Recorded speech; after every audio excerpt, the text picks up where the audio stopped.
School District meeting. Copies of the budget are available at the Administration Building, 700 North Main Street, Verona, Wisconsin. Dated this 5th day of August 2021. Read on behalf of Christina Navarro-Hefner, Clerk of the Verona Area School District. Thank you very much, Meredith. We will be conducting our budget hearing and annual meeting. Prior to the presentation regarding the proposed 21-22 budget, I just want to announce the guidelines for our in-person meeting. We request that masks be worn at all times. Eating is not permitted, and failure to abide by these requirements may result in removal from the meeting venue. So we appreciate you respecting these guidelines. I'll reiterate those throughout the meeting as needed. But with that, I'll turn it over to you, Dr. Clarity. Hi, good evening, everyone. Excited for the annual meeting, the budget hearing annual meeting for 2021. First thing I'm gonna do is like my old science classroom teacher. Instead of us throwing our voice way back there, I want everybody to move up. We want you to be active participants and come here in the first and second rows and hear the great things that our finance department is going to talk about.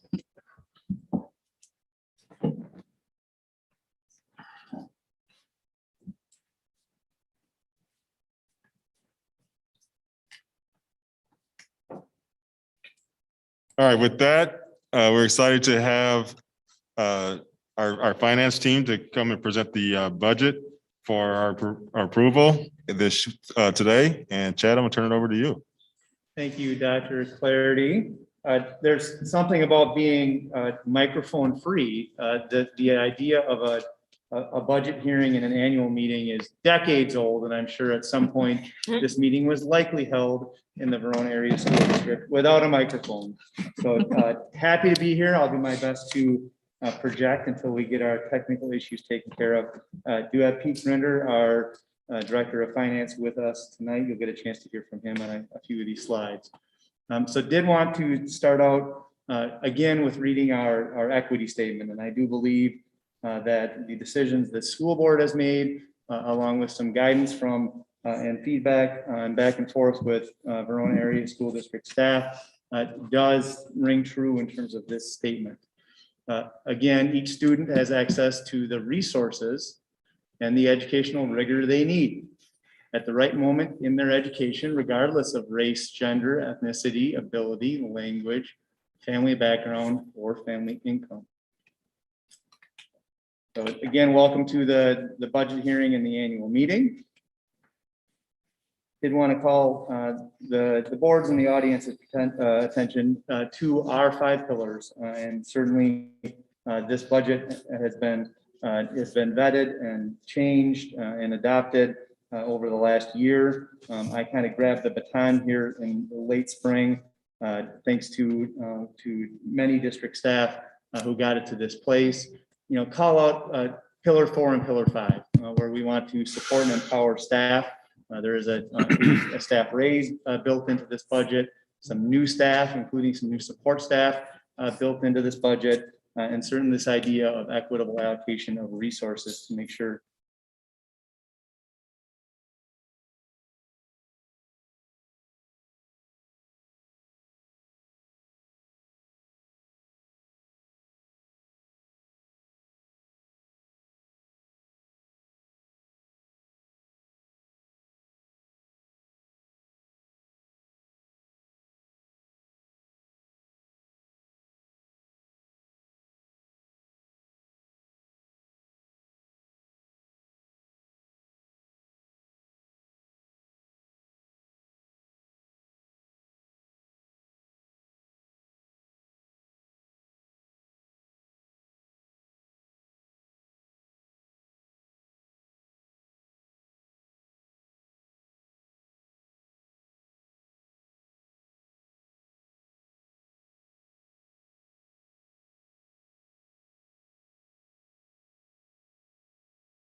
that consensus for that plan. And then there's just a brief preview. It's never too early to already talk about 2023. So on the year end, we do project some uncommitted resources, meaning a deposit in the VASD checking account as we wrap up this year. And all that work is taking place. Pete and his team are today to get ourselves through the year end. Through the year end audit. We'll talk a little bit more about that in a second. And we are plan on closing out the books and getting the board and the community a final number on where we will end up with uncommitted resources from the budget wrapped up here at the end of June. You should have that in the next month or two.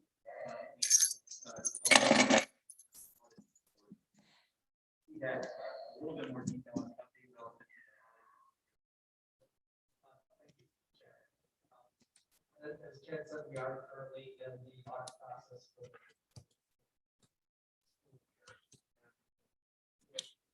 We ran into the fact that there's a little bit of turnover because we have a little problems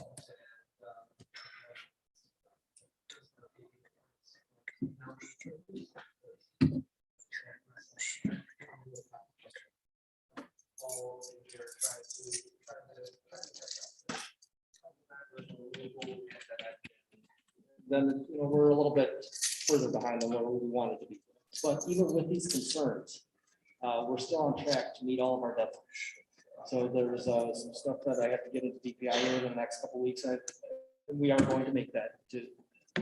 We're going to make that on time. And also the auditors have their timeline too, where they have to get their reports done at a certain time. And they're also on pace for it. So even though we did run into a little bit of an issue there, we're going to make this done in time.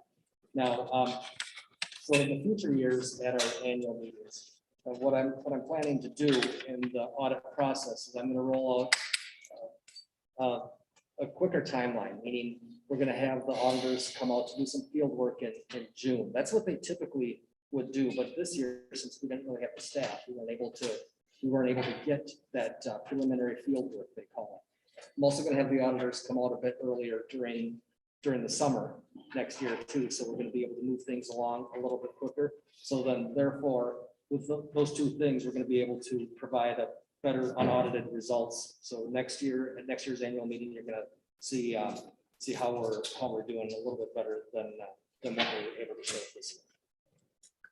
Perfect. Thank you for that, Pete. The board has seen this numerous times. I'm not going to walk us all the way through it. Here we sit on August 16th. You will see us for sure again in October when we finalize the budget. There's a decent chance sometime between now and October, we'll be back for a brief update, likely on where we're ending up with enrollment. And to Pete's point, if the audit's starting to hone in terms of where we'll end up at year end or anything the board of community would need to know about, you may see us for a brief update, but you'll for sure see us again when we finalize the budget in October. Pete, I was going to have you walk through just what this all-encompassing number is. This is an important number that actually does land in the budget book that folks could have grabbed on their way in. And well, what happens when you open the budget book and you go through and see all the numbers in there?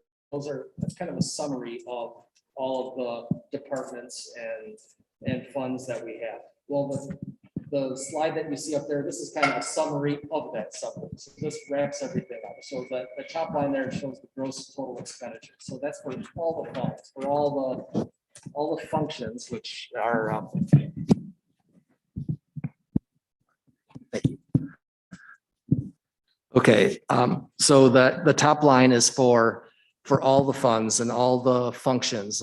Function meaning like a department, like the science department or the FIED or athletics and such. There's another line in there for interfund transfers. So it's removing the transfers from our total costs. Now, the other thing I want to point out in here is that first column that says audited 2019-20, and we see that number is a lot larger than the 21-22 and the 2021 and the 2022 numbers. And that's just because we had a lot of building projects in 2019-20. So a lot of our 40 fund information that we're not reusing anymore because the building projects are done and we got those taken care of. So basically what this slide is showing is just the overall total expenses of the schools. Thanks for that, Pete. The board has seen this slide a number of times. Did want to highlight just a few things on here that I feel are really important for our community and just everyone to know once again what's baked into this budget.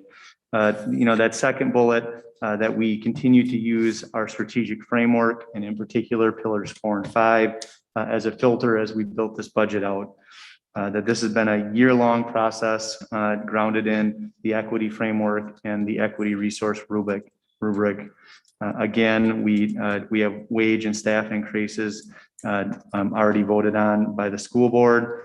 And one more time, I'm hearing our families are incredibly appreciative of the fact that we have simplified and taken down barriers relative to student fees, that last bullet. And that's part of this budget. That was something that had to be built into this budget for us to account for because it was a little less on the revenue side. So we had to make sure we ended up balancing it out of the total budget. No, I'm certainly open to pause for questions if we have any for the fund balance or enrollment slide, but we're getting close. I think we'll keep rolling and certainly you hop in if you think there's a need. On the fund balance side, we did want to make sure that we updated everyone where this is at and where we think it's going. So the number you see here, the June 30th, 2020, that number is essentially a year old because Pete and his team haven't worked their way all the way through the audit and the year end. But we do have a balance in our fund balance, which you want. It's the responsible thing to do as a school district to make sure that we're not running the checking account dry every month and haven't ended up in a place that we're concerned about, literally running a deficit budget. So again, we have set aside $4.8 million of one-time funding that now that we have a new administration here and we'll have a new way of working as a school board, we look forward to engaging the board and the community in the long-range planning process again. Now that we've kind of got past the building projects to start to take a look at enrollment and facility needs and potential one-time expenses. That's what that money's set aside for. And then again, we've got about $10.7 million set aside for cash flow. Pete was just having a conversation on the way in terms of just the monthly churn of making sure we've got money in the checking account to pay the bills.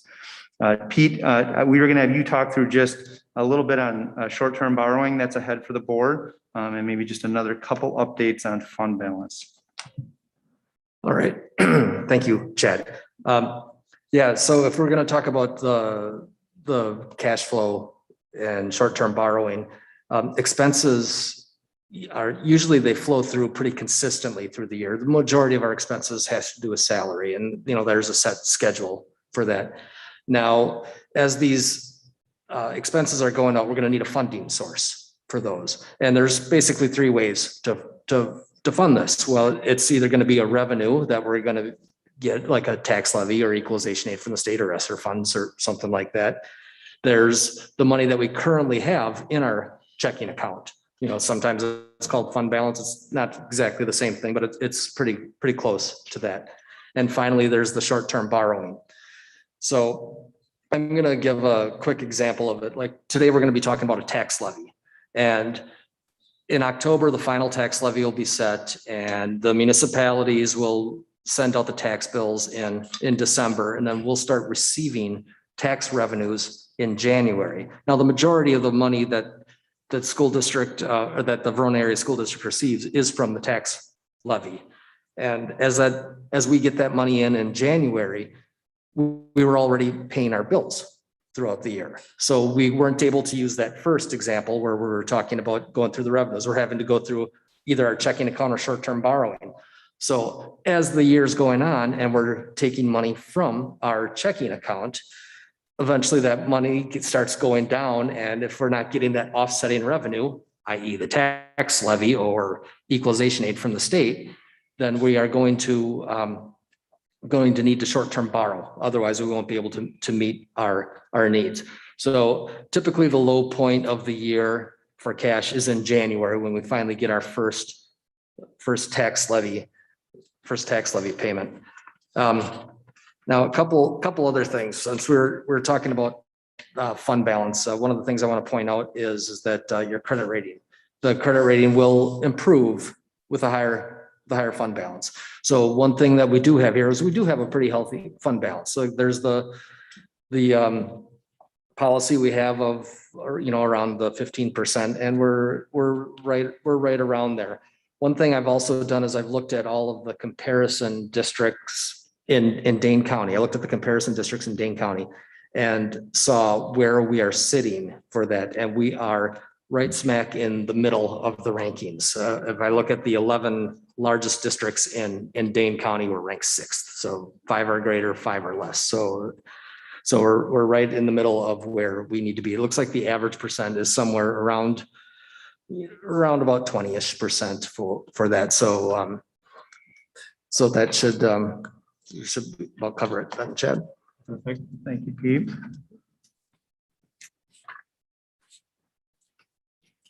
Did want to call page 23 in our budget book to the board and the community's attention.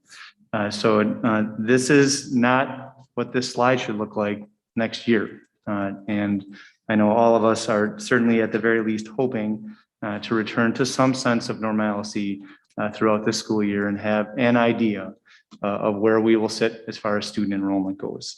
I know the slide's too small. This is a screenshot out of the budget book, but we did see, just like many districts, the majority of districts in the state, we saw a dip in enrollment last year related to COVID-19. We have a conservative estimate built into this budget around increasing about 50 students. And we use a third party, the Applied Populations Lab, and then our own internal team to see where things were at as far as enrollment. We're monitoring that on a daily basis with our enrollment office. But that's an important number. It'll be an important number for the school board to have an update on when we get through that third Friday count, because that directly ties to our taxing authority. But wanted to update the board there, and then it will be our goal throughout this year when we can hopefully reset a little bit to get back to working with Applied Populations Lab and working with our own internal staff to get back to a 5-year projection. So we have an idea of where we'll end up.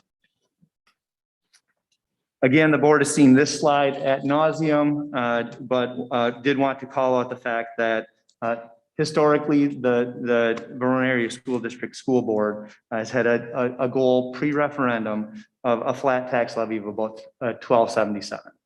The target rate post-referendum was $13.35. And last year we ended up at a set tax levy of $12.88, and kind of want everyone to have that marker on their mind as we kind of roll into what we are voting on here this evening. So last slide on the budget before we just take a look at the work ahead of us, and did want to call out that blue number that's in the second number down, that $18 million number in that far right column. And we had discussions at our last board meeting around this prepayment of debt. And that number does give the school board the flexibility when we finally get numbers in October, and some big numbers. What's our enrollment at? What did property valuation come in at? And what's our taxing authority as a school district? If we continue to kind of have our eye on that 1265 or the 1288 we ended up last year, we have the ability to toggle that prepayment of debt back and forth when those numbers finally come in and we set the budget in October. So this is fairly aggressive in terms of prepayment on debt. And we knew that and talked to the school board about that when we passed the preliminary budget. But that is a number to keep our eye on. If we end up with more students and more taxing authority, that would actually mean we would have the ability to move our mill rate up. And we would have to talk to the board around their comfort level with doing that. If enrollment went down, we would also have some things we can mess around with there. And also if property valuation comes in different than the 2.5 that we estimated in that budget. You can see that 2.5 number there. If property values went up 3, that would change essentially our total taxing authority and that bottom, that property line. So all those things will play a role in what ends up happening with mill rate. Two quick slides on short-term and long-term where we're going. So we're continuing to finalize the annual operating budgets for schools. As Pete mentioned, we're completing the year-end audit. We're also continuing to monitor, and you do see a brief report in OPEB in your budget book to make sure that that is fully funded. Third Friday count will be a big date for us to see how many of our students all return, and hopefully that number is at least that 50 that we conservatively projected. And then lastly, you will see us again in October to finalize that budget. And then just a quick preview on the work ahead of us for the 22-23 year. So again, we will review and adjust the annual calendar and planning cycle in line with the school improvement work and the work you're doing with Dr. Clarity around how this body will operate moving forward. We'll recalibrate around enrollment and get those numbers to the school board. And I think some of the real deep work ahead of us is making equity-based budget decisions aligned to school improvement goals over the coming years. Do we have the right people doing the right work? Are they being compensated correctly?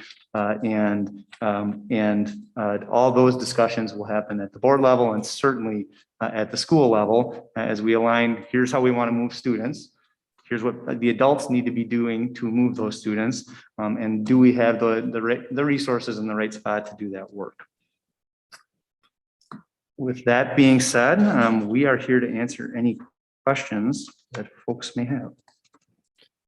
Any questions from the board?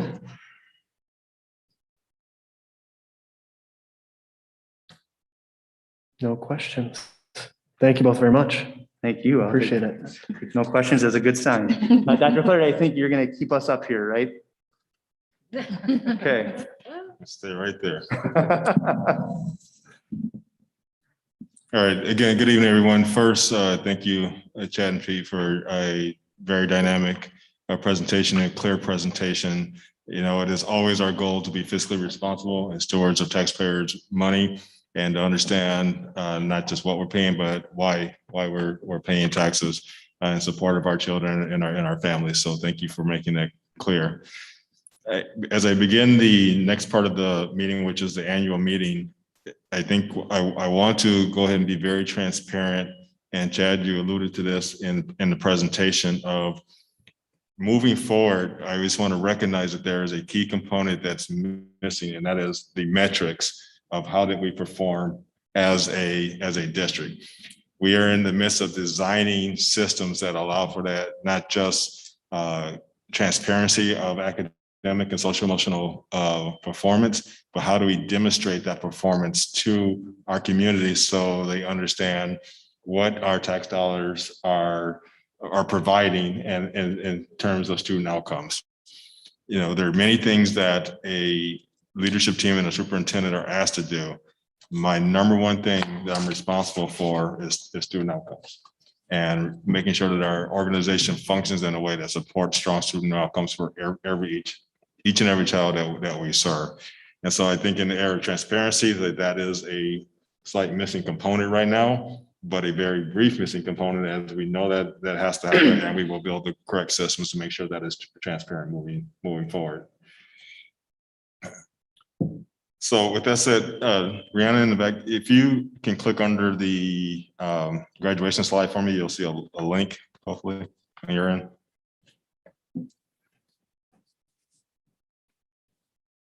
Is it there? Oh, excellent. So I just wanted to provide a quick overview of VASD. You know, this is the annual meeting, so we're presenting, these are things that we know and understand. But this is kind of just the general makeup of our district. As we can scroll down.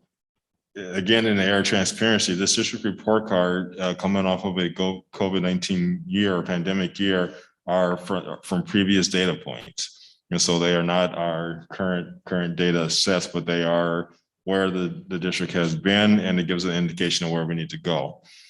It has also shown us significant difference in administrative staff changes that we've talked about. The necessity of a growing district to be able to be organizationally structured to produce necessary academic outcomes. And so I just wanted to put that as a forefront so we can see the demographics that we are supporting. When you think about a district that is diverse enough to have 54 languages spoken, that is phenomenal. And we need to serve each and every one of those children and make sure that we're supporting that growth and diversity that we have. Brianna, thanks. If you can go back to the main screen, please.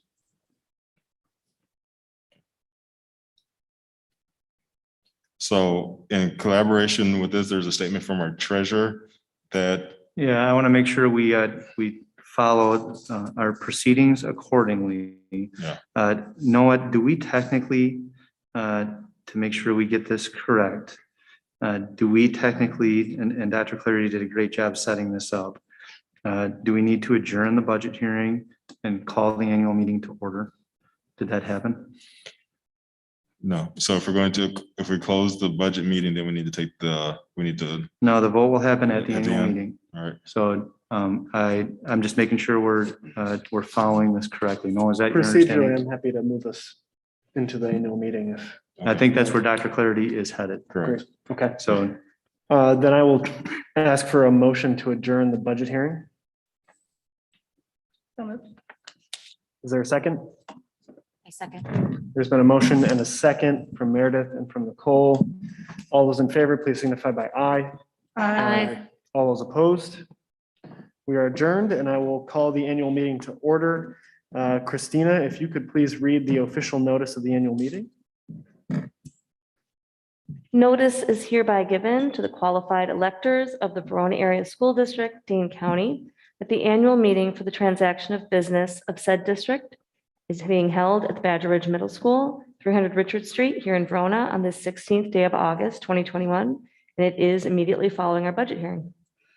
Thank you very much. And we'll move to election of chairperson. Are there any nominations? I nominate Noah Roberts to chair. Thank you. There's been a nomination. Are there other nominations? Last call for any additional nominations. Hearing none, I've been nominated as chairperson. All those in favor, please signify by aye. Aye. Any opposed? And this motion carries. Thank you all very much. And we are back in business and ready to go. Excellent. Thank you for that, Chad. You bet. Brianna, if we can move to the slide that says VASD annual meeting, and we should have a great shot of our wonderful graduates on the front.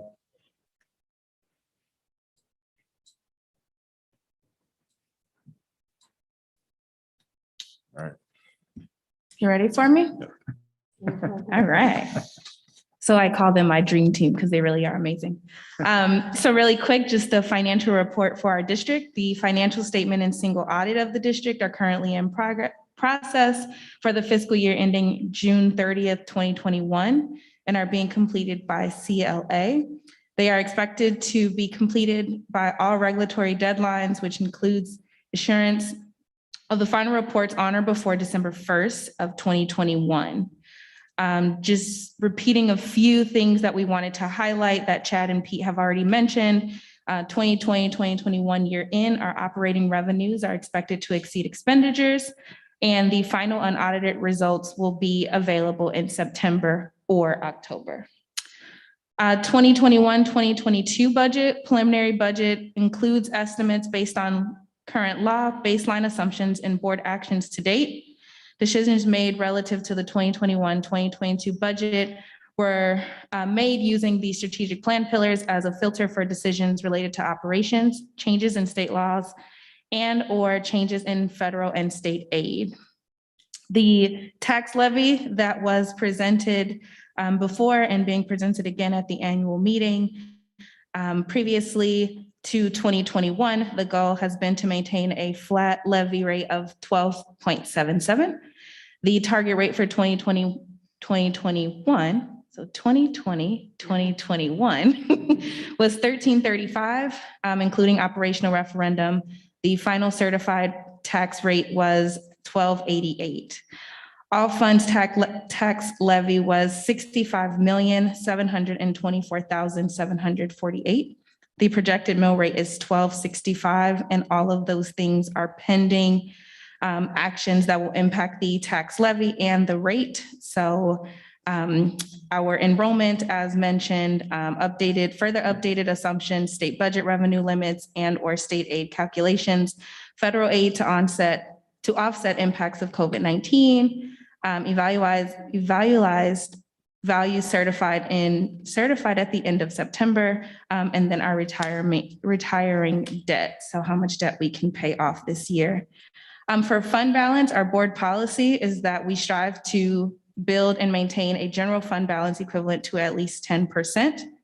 Our cash flow, our low point is historically January, as previously mentioned. We continue with short-term cash flow needs, and maintain a letter of credit, so ensuring that we have access to borrowing. And then through management and board directives, the district maintains a fund balance that will assist in weathering the impact of the pandemic, economic fallout, and includes designated reserves for one-time facility and capital improvements. That is the end of my report. Thank you very much. Any questions on the treasurer's report? All right, thank you. Thank you. All right. Thank you, Yana, for the treasury report, and thank you, team, for preparation and delivery. I want to move us as an annual report and reground us in our equity statement. You'll see us refer to our equity statement multiple times, and that's intentional. It's intentional is that we live the statement that you see before you. And it's also intentional that we are not going to allow someone to replace the statement for us. And that this is what we mean when we say equity. So you'll find this in each of our pieces of work. You'll find us quoting it when we talk to our public and our community. So everyone understands exactly what we mean when we say educational equity for the Verona Area School District. Moving into 2021-22, we are excited to have a year-long theme that is extended into a belief, which is a time of healing, physical, emotional, and societal. We know it'd be disingenuous for us not to acknowledge the pandemic that we are continuing to live, and the physical ramifications, the emotional ramifications in terms of mental wellness and mental health, and the societal divisiveness that has occurred as we've navigated this pandemic. It is our goal, and which is follow with strategies to bring our community together, and we will and our staff together in healing physically, emotionally, and society, and to make sure that the Verona Area School students and families and staff get what they need and deserve to be able to move forward in society. And so we are committed to that work.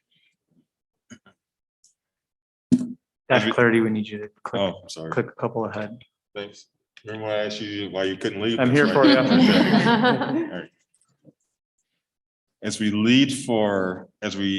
work through new leadership, we've worked hard together as a team to think about why traditional structures may sometimes get in the way of student outcomes. And when you think about a traditional leadership structure, they are generally the pyramid that's in gray on my left, on my screen. And if you think about it in terms of like the telephone game, that old game that we all played, the message that comes through policy and then the superintendent, and then matriculates to classroom students and families, we can also often lose message, and we can also lose intentionality when we lead in that way. Our goal is to leverage a transformational leadership structure that focuses on where the magic happens. The magic happens in our classrooms. The magic happens with the delivery of instruction to our students, and is supported with our families. And when we think about utilizing that magic, we must have their voice as part of that process. And then it is up to us in terms of a Board of Education superintendent and leadership team and building leaders to take those voices and turn it into action in forms of policy, leadership moves, and support to make sure that we are in an equity-based way, an equity-based structure, providing the necessary supports for all of our students to achieve. And so this is a new model that we are rolling out this year as part of our intentional work for equity and intentional work in making sure that we fully support classroom instruction.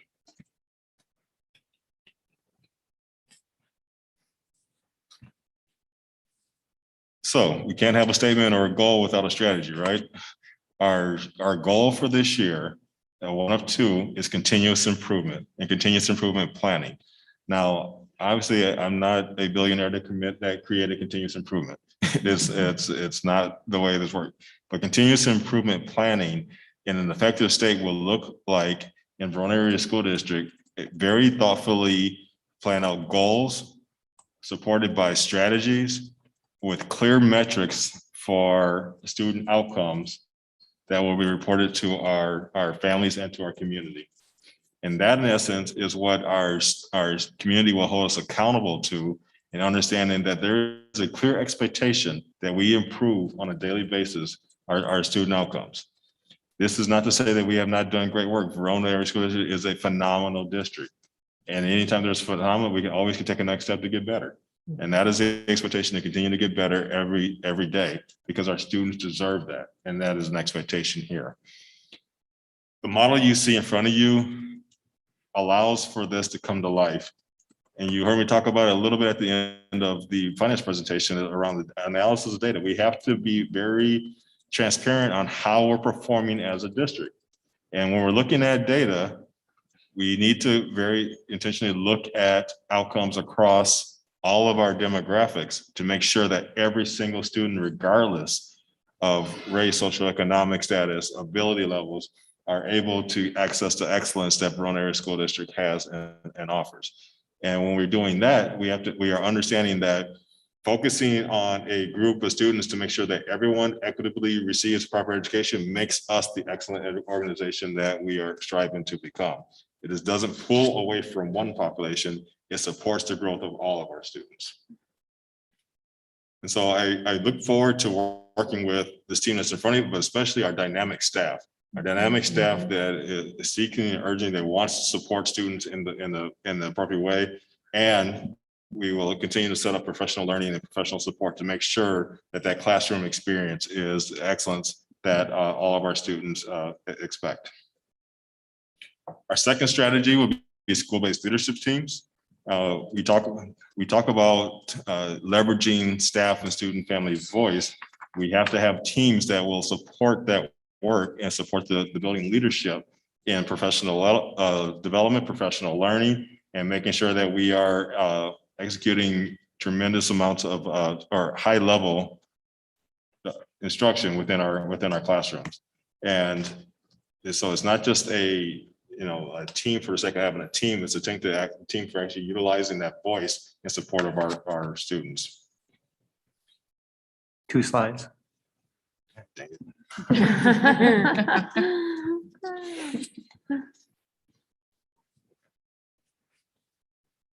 Our superintendent advisory groups are another mechanism to allow the voices of our family and our community to come to life. This will be involved with a student advisory group, parent advisory group, and a staff advisory group. I very intentionally say staff advisory group because I want each staff member in the Verona Area School District to understand that they are part of this equation. And so as I look at every staff member as an educator, whether you're in the classroom or not, if you engage with a student, you are an educator. And we want to make sure that every voice is allowed in that with that group to inform our leadership. And I'm so excited to be able to roll out these teams in early fall. So we say all this for our ongoing journey to becoming the national model for excellence grounded in equity. Again, people ask me why or how, and I say, why not? Why not the Verona Area School District as the national model for excellence grounded in equity? We know our equity statement. We believe in our equity statement. We know we have excellence here. We know we have resources. We know we have a dynamic staff. and we have community with very high expectation.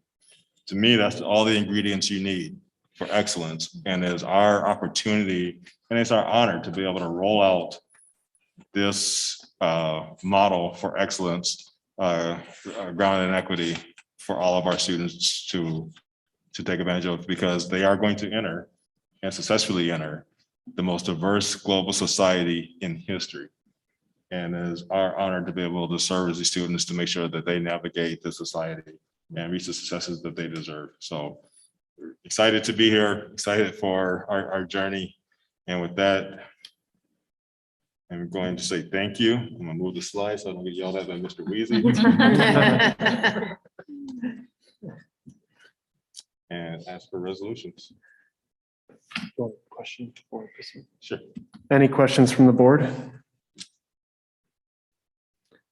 All right, and I want to double check that everyone has resolutions before them that they can cast their ballot for. It looks like a few board members might be missing some. Tamara, if we could have around 10 extra ballots be brought in, I think some board members are missing ballots. Thank you. All right, while those are brought in, I will read the resolutions. I will read all of them out loud, and then I will ask you all to vote and cast your ballot on each one, and then they'll be collected, tabulated, and I will read the results out loud. Let's see. All right. Resolution A is to fix the salaries of the VASD school board members. Be it resolved that the salaries of the school board officers and members for the school year of 21-22 plus a $50 stipend be established as follows. And your choices are between the current pay, which is $4,183, and a 2.5% increase of $4,234. Resolution B is the green piece of paper. This is the adoption of a tax levy, and it reads, be it resolved that there be levied a tax in the amount of $65,724,748 upon all taxable property in the Verona Area School District for the purpose of paying salaries, creation of a sinking fund for future capital expansion, and meeting the necessary expenses to operate and maintain the district schools. Your options are yes or no. And then last, the yellow piece of paper is the ballot for resolution C, which is to approve the sale of district equipment. And it reads, be it resolved that the school district be allowed to sell equipment that is deemed as disposable equipment by the district. And your options are yes or no. So if everyone could cast your ballots, they will be collected, tabulated, and I will read the results. No, just a quick reminder, the votes are folks that live in the Verona area Yep, school I district. appreciate that note. Those who are present in this meeting and do live in the district have the ability to vote on this advisory measure. We ask that those who do not live in the district refrain from casting a ballot. While I wait for the results, I'll ask if there's any old business from the board. All right, no old business.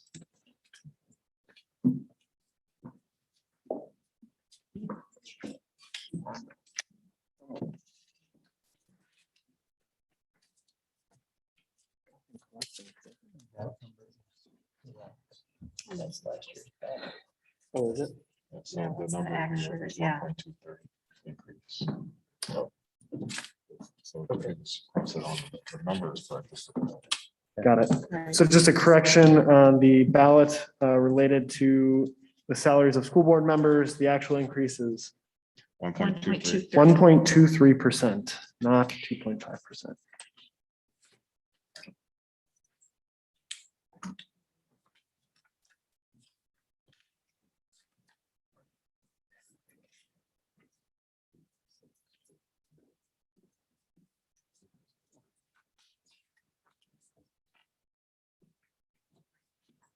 I'm happy to.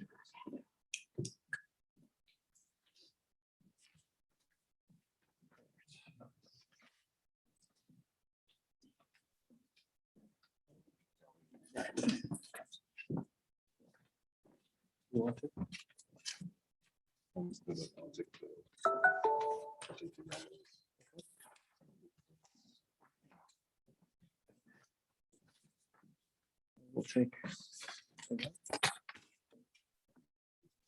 Thank you. Yes.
On resolution C. Oh, sorry.